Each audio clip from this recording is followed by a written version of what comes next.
This is a TLC recording. The Clue by Carolyn Wells. Chapter 3. A Cry in the Night. Help! The loud cry of a single word was not repeated, but repetition was unnecessary, for the sound rang through the old Van Norman house and carried its message of fear and horror to all, awake or sleeping within its walls.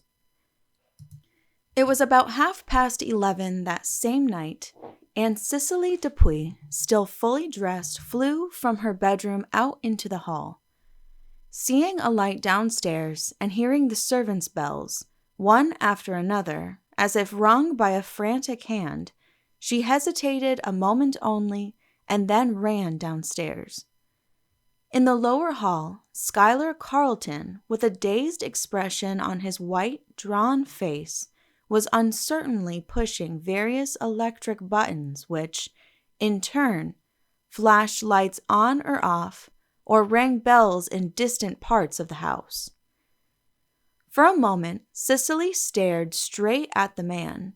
Their eyes met, their gaze seemed to concentrate, and they stood motionless, as if spellbound.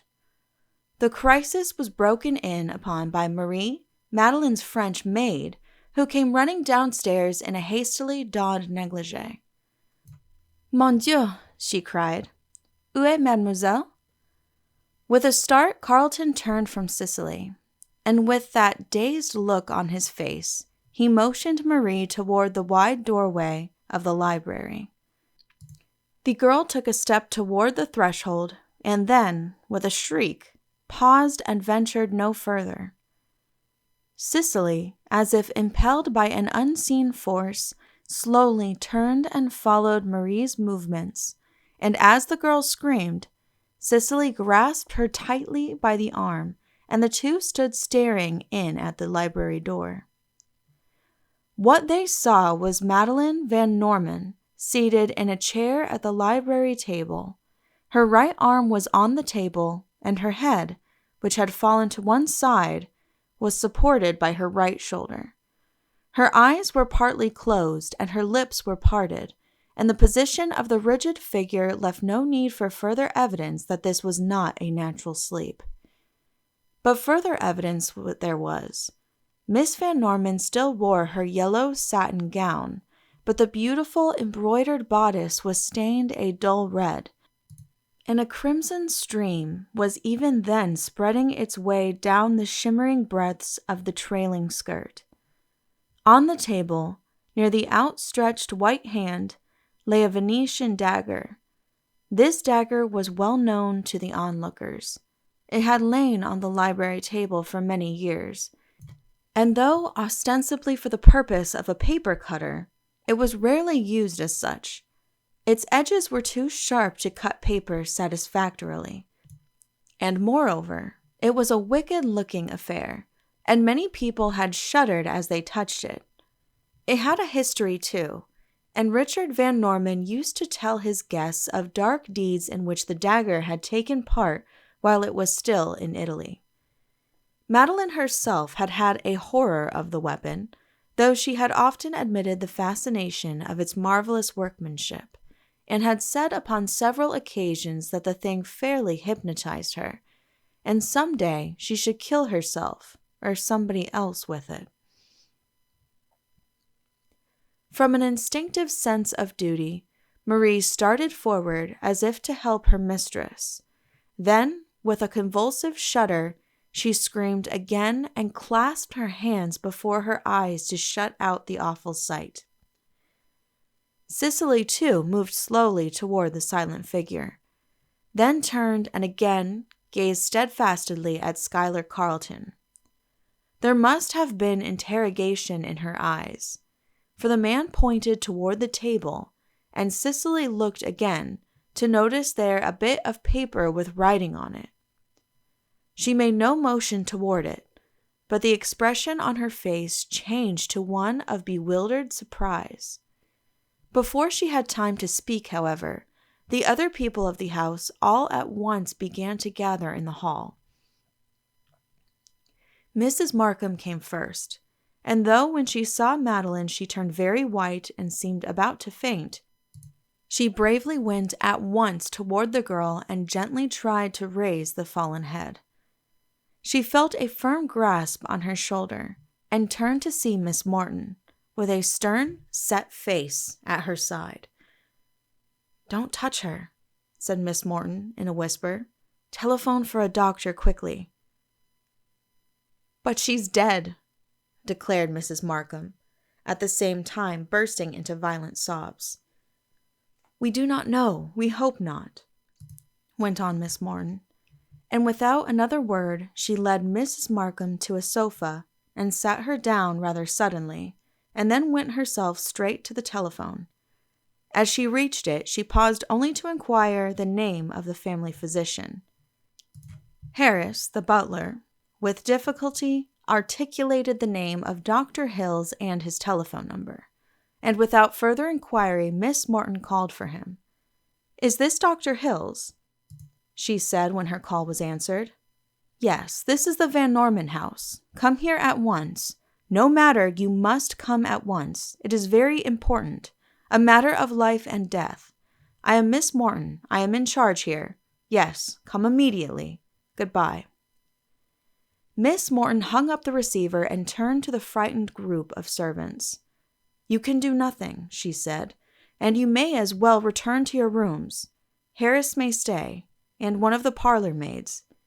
Miss Morton had an imperious air, and instinctively the servants obeyed her. But Cicely Dupuy was not so ready to accept the dictum of a stranger. She stepped forward and, facing Miss Morton, said quietly, "Mrs. Markham is housekeeper, as well as Miss Van Norman's chaperone. The servants are accustomed to taking their orders from her." Miss Morton returned Cicely's direct gaze.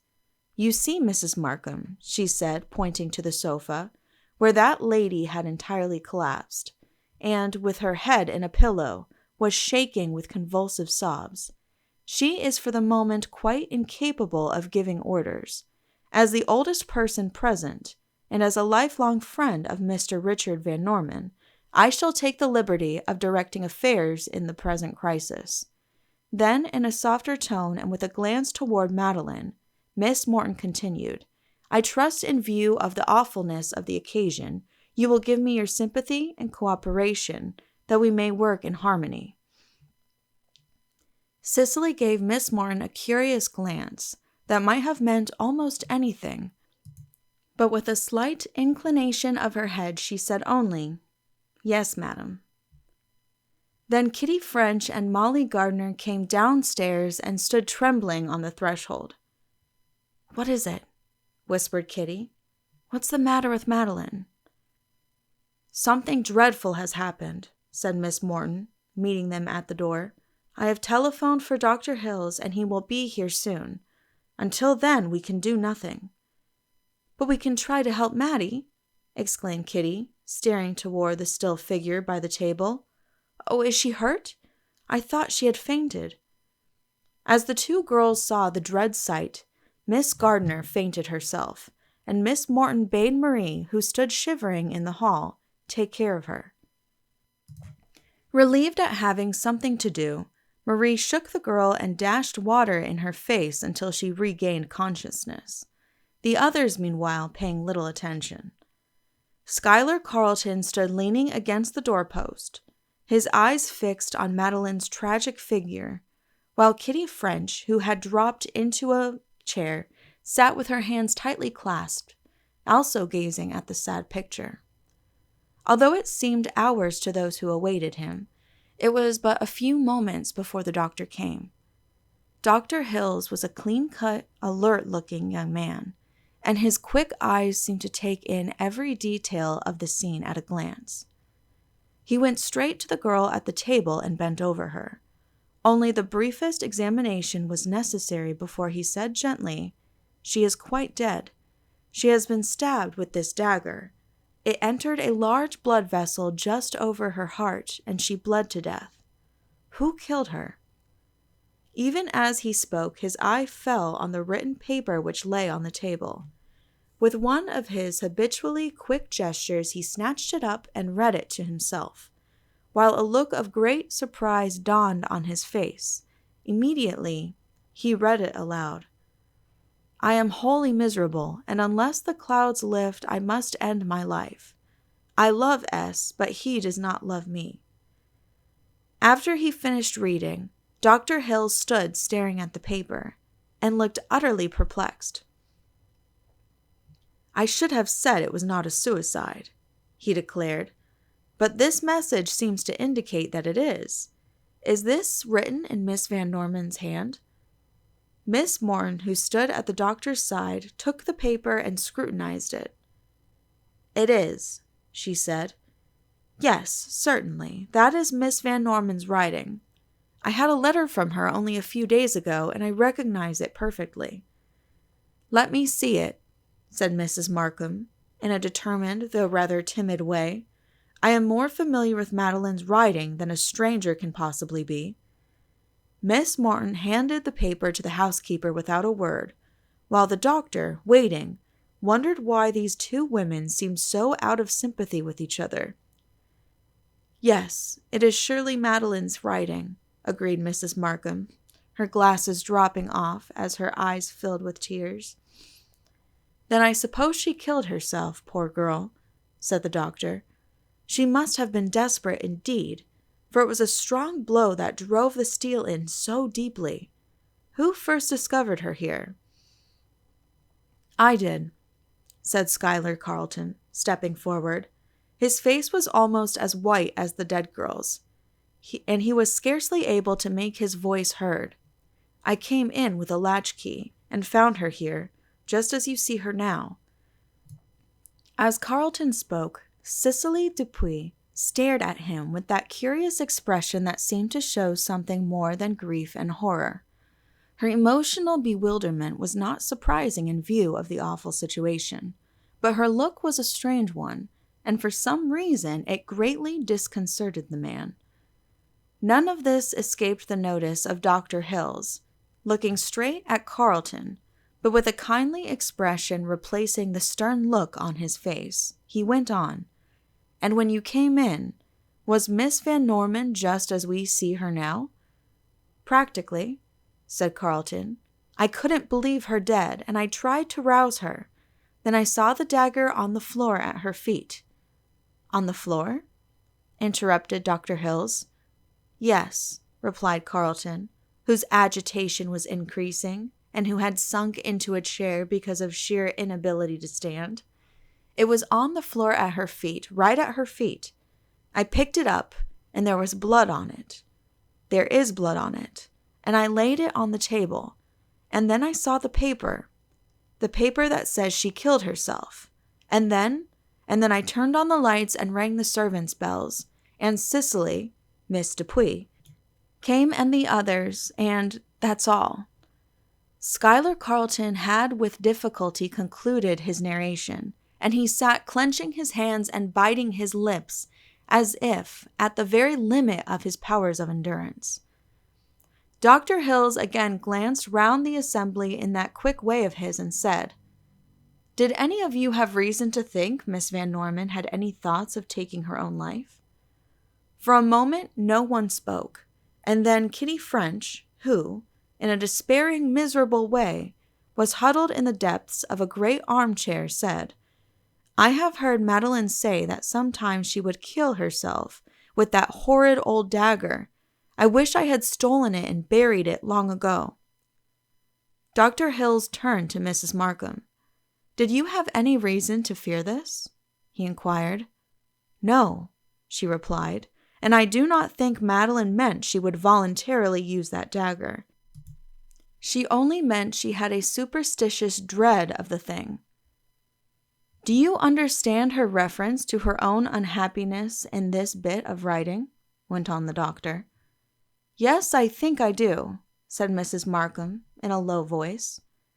That is enough for the present, said the doctor, as if to interrupt further confidences. Although it is difficult to believe a stab of that nature could be self-inflicted, it is possible, and this communication seems to leave no room for doubt. Now, the law of New Jersey requires that in case of a death not by natural means, the county physician shall be summoned, and further proceedings are entirely at his discretion.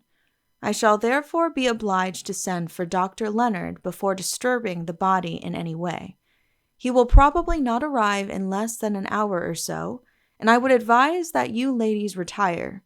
You can of course do nothing to help, and as I shall remain in charge, you may as well get what rest you can during the night." "I thank you for your consideration, Dr. Hills," said Mrs. Markham, who seemed to have recovered her calmness, "but I prefer to stay here. I could not rest after this awful shock, and I cannot stay away from Madeline."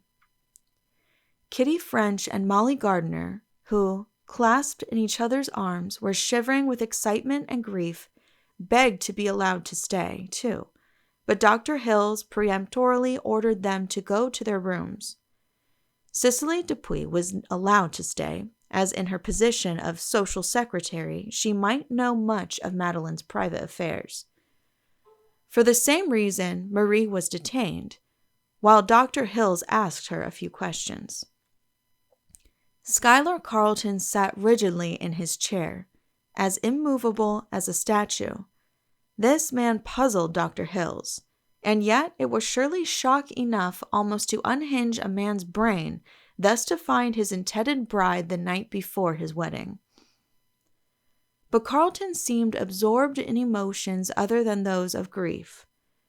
Though his face was impassive, his eyes darted about the room, looking at one after another of the shocked and terrified group, returning always to the still figure at the table, and as quickly turning his gaze away, as if the sight were unbearable, as indeed it was. He seemed like a man stunned with the awfulness of the tragedy, and yet conscious of a care, a responsibility, which he could not shake off. If inadvertently his eyes met those of Miss Dupuy, he shifted his gaze immediately. If by chance he encountered Miss Markham's sad glance, he turned away, unable to bear it. In a word, he was like a man at the limits of his endurance, and seemed, veritably, on the verge of collapse. End of Chapter 3. Please click the link below to continue on to Chapter 4. This has been a TLC recording. Thank you for listening, and please be sure to subscribe.